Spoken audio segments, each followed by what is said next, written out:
Hello, this is Southwest Writers. I'm Rosemary Kern, and to introduce this evening's speaker, this originally took place on May 10th, 2025, but we had some problems with the recording. So Jim has been very gracious about allowing us to re-record it at this time, and hopefully you'll get much better information this way. First of all, we have an amazing speaker this evening. Jim Tritten has written 14 books, over 450 short pieces of prose, fiction, articles for magazines, et cetera, and has won 83 awards for writing. So it's a pretty good guess that he knows what he's talking about when it comes to plot and story arc. So without further ado, I'd like you to meet Jim Tritten. Thank you, Rose. And thanks to everybody who is watching this after the fact. We'll go ahead and get started with some things that have to do with plot and story arc. So many of you probably have seen something like this before. If you've taken any kind of writing classes at all, somebody has drawn this out. They may not have told you it was Freytag's original period, but they basically have covered the options that you have an introduction or exposition, rising action, and then there's a climax of some sort, and then the falling action, and then we have the ending where all is explained and everything either comes together or leads to the next book.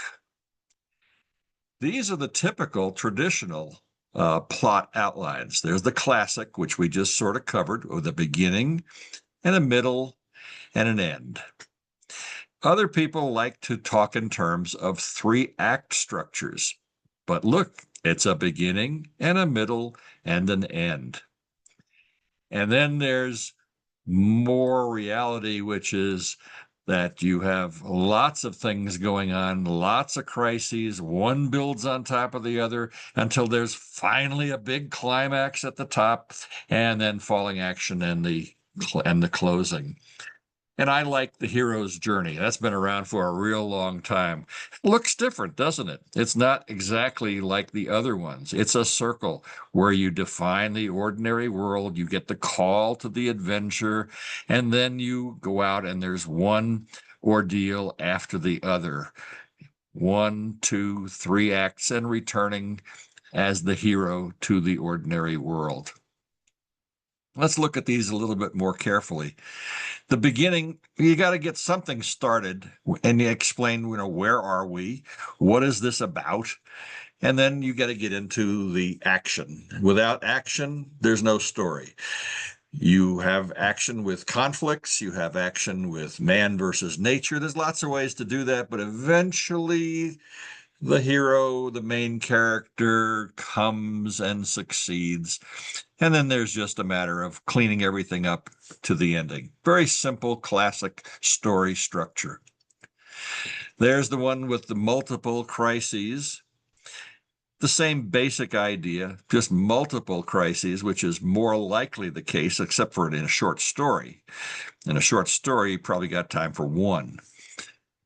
And then here was the 3-act structure, which is another way to look at this, with something in the beginning that gets resolved, and you get into another start of action, and that's around the midpoint, and then you get to the climax in Act 3. And again, cleaning everything up at the end. And again, my favorite, the hero's journey. It's been around a very, very long time. Take a look at that and see if that reminds you of any stories that you have read in your past.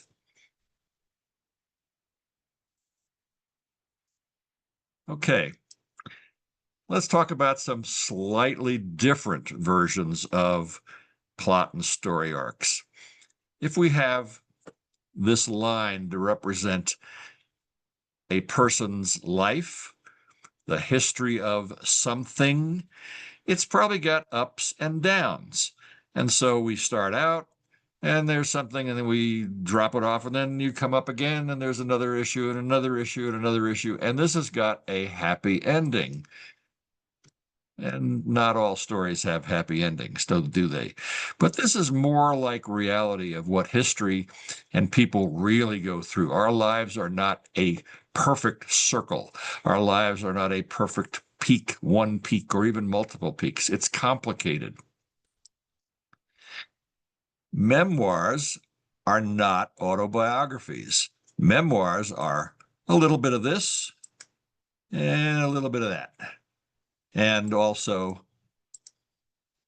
romances are more predictable because to be a romance, you're going to go through all the ups and the downs, but the happy ending is required for a romance. If it's not got a happy ending, it's not a romance, it's something else.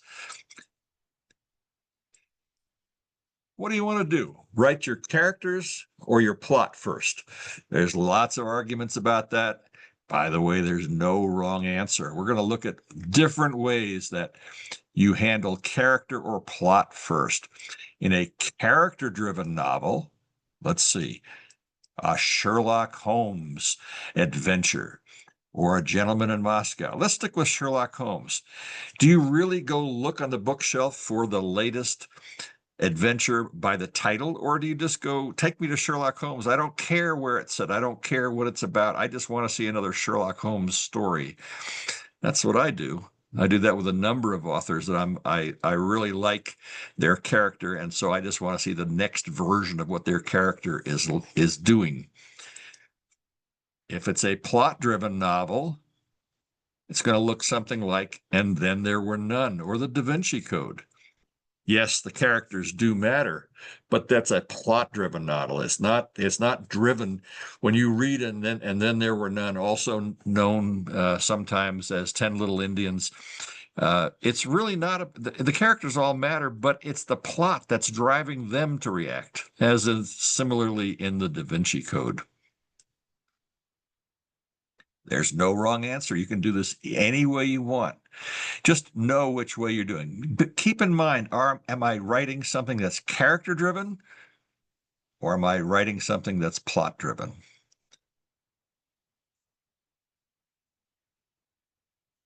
So, how does plot play when it's a character driven story? Well, let's take nonfiction. That's the easiest. Nonfiction, memoirs, or autobiography, or biography, or history. The history drives the plot, right? That's what's going on. That's how it works. You have the history of General Patton in whatever phase of his life that you want to talk about, and that's what drives the story.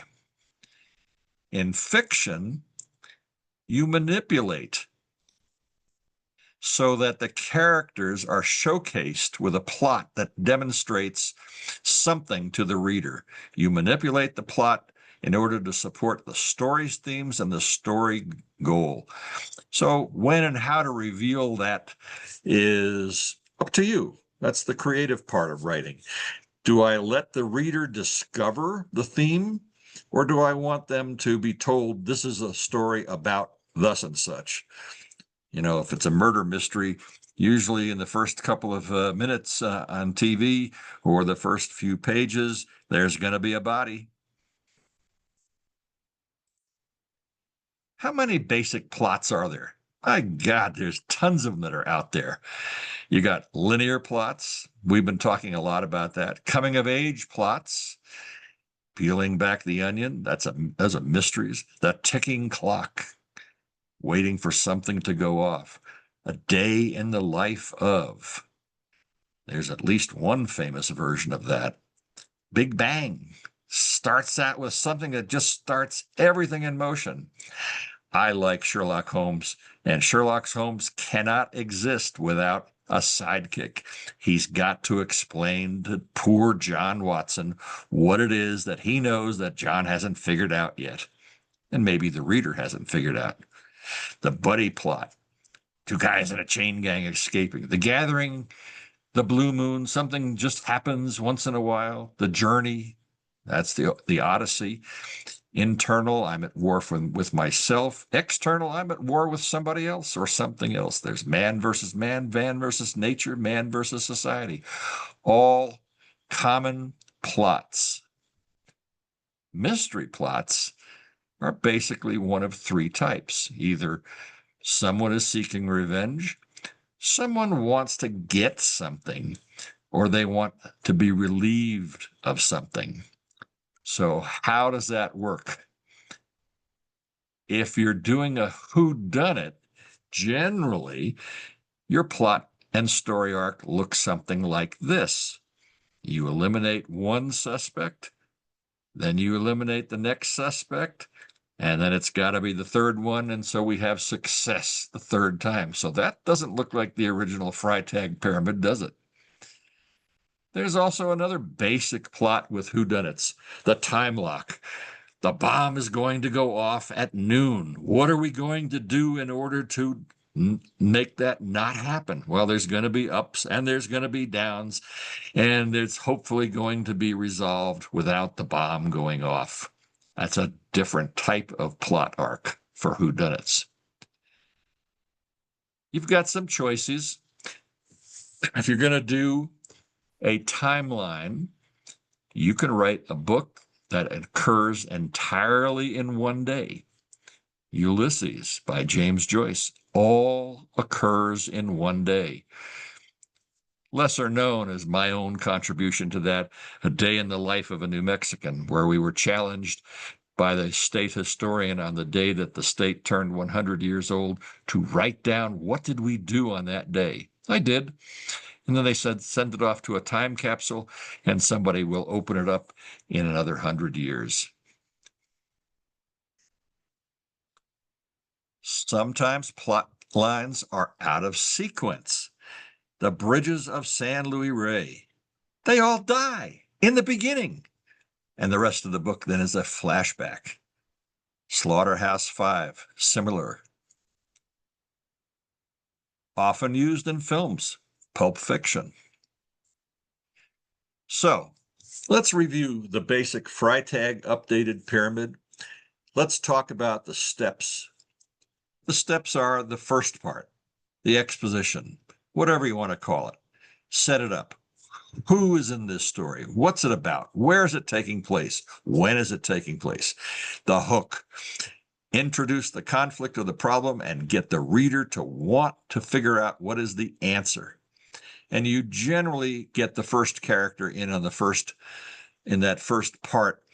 That's not always true, but it's mostly true. And so it's a good way to start. The first person who appears on the page ought to be the main character. The conflict, the middle. What's the catalyst where the protagonist sets the story goal? The protagonist may or may not be that main character. It doesn't always work like that. Think about it. James Bond, clearly the main character, but is he the protagonist? Or is James Bond the antagonist and the protagonist is Blofeld and whatever kind of bad guys that they've got that are driving the story, and James Bond is reacting, not driving the story? The conflict progresses initially without complications, and eventually the conflict gets to a point where the main character or the protagonist, however you're driving the story, is committed to that way ahead.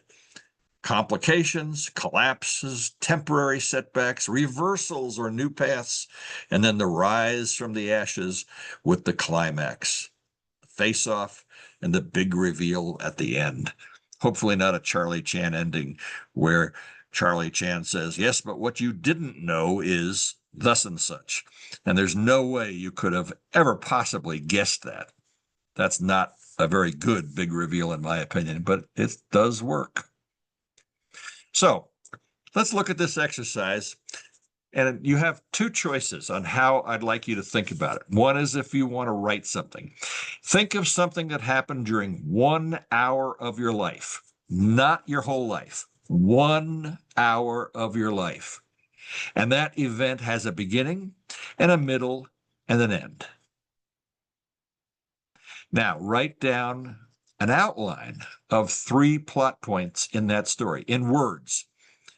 I was here, I did that, and here's how it ended up. 3 plot points in that story in words.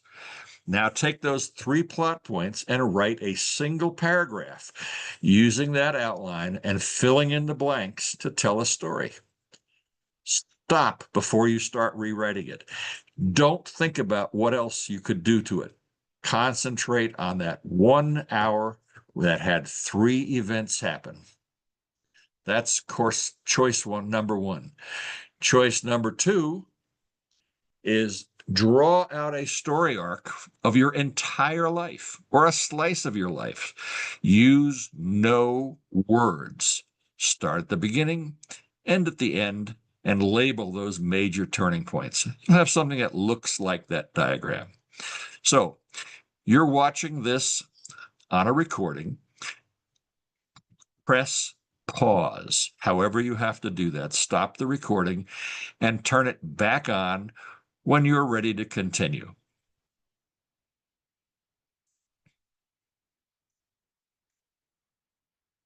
Okay, welcome back. Let me complicate you some more.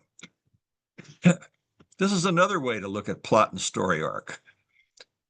Upper left corner, the man in the hole. The main character gets into trouble, then gets out of it again and ends up better off than the experience. Examples: Arsenic and Old Lace. A great story, absolutely great story. Second, Boy Meets Girl. This is something that is going to happen in all your romance stories. The main character comes across somebody wonderful, then loses it and gets it back forever. Again, romance, happy endings are a must. Third option, From Bad to Worse. The main character starts out poorly and gets continuously worse with no hope for improvement. Twilight Zone episodes. How many of us remember seeing that episode, To Serve Man? Did not have a happy ending, did it? But it was a great story. Which way is up? This story has lifelike ambiguity that keeps us from knowing if whether the new developments are good or bad. Ever watch The Sopranos? Lower left, creation story. In many cultures, creation stories include humans receiving incremental gifts from a deity, then the big stuff and then the small stuff, and you end up with the ending being a good world that you would want to live in. An Old Testament story, same idea, but all of a sudden, the good old world just falls apart, and it's not a great ending. Adam and Eve, right? Humankind under the New Testament receives incremental from the gifts from the deity, is thrown out of the good world, but then gets rescued at the end, and he's resolved, and everything is hunky-dory. The difference between the Old Testament and the New Testament is the happy ending, which is similar to the Cinderella story. The similar story is it's wonderful, and then it's not wonderful, and of course, then it comes back at the very end, and it's very good. This is the real complication one, though. The reality is it's not just one story that you're writing in if you're doing a novel. If you're writing a short story, it's not going to be this complicated. But if you're writing a novel, you're going to have main plots, which are doing one thing, and you're going to have subplots, which are doing other things that are related somewhat to what's going on in the main story. And hopefully at the very end, all of it comes together. So how many main plots and subplots are you capable of manipulating in your head? Or do you need an outline? Oops, that begs the question. Plotter or pantser? Again, no wrong answer, no wrong way to look at that. It's one or the other, or it's both. But just realize where you are, and if you're trying to do it all in your head, that's usually easier with a very short story, and I don't think I know how War and Peace was done. What else to think about? Conflict. Without conflict, there is no story. You got the protagonist and the antagonist, and you probably got a few subplots going on at the same time, where there's not just the main story, but there's also the love story. Go look at a Hallmark mystery, right? You're going to have a love story. You're going to have a daughter versus mother story. You're going to have a mystery to solve of some sort. Tension. All conflict needs tension. Otherwise, what's the point? And tie up all the loose ends, unless it's a series, and then figure out a way that you lay the groundwork for what could happen in the future. Lots of good examples of that. The last slide. You can write a short story, an essay. You can write something in 15 minutes. Stream of consciousness if you have tremendous passion for what it is that you want to have. You don't need story arcs, plot arcs. It's just going to flow out of you and go with it. I've been very successful at a number of these where I've been put into a situation where I was spun up and it just spit out of me and I had something done in 15 minutes, and all of those have been published with absolutely minimal changes, either some with no changes or I had one with one word changed. A full novel, on the other hand, could take multiple years to finish it. And it's up to you whether you outline or not. I do both methods. I always start a novel knowing where it's going to end. That includes romance, right? I'm going to start out with boy meets girl, boy loses girl, but at the end, the boy's going to get the girl back. All right. So you got a number of online tools that you can use to help you with that. You can use those same tools for writing short stories and chapters, but you may not need to. You may need to just keep it in mind where you're headed and just simply write it all down. You have the opportunity, if you want to have further questions, just send me an email or read Jack London's excellent book, which has everything that I just talked about and more, called A Novel Approach. Easily available on Amazon. And if you're a member of the Military Writers Society of America and come to the conference, they'll probably give you one there. That's it. I hope you got something out of this. And I hope to see you soon at a Southwest Writers meeting. Well, thank you, Jim Tritten. And we will be putting this up on our YouTube channel on the Southwest Writers website. So you'll have a chance to look at it again later on. And thank you for joining us today, Jim, and everyone else.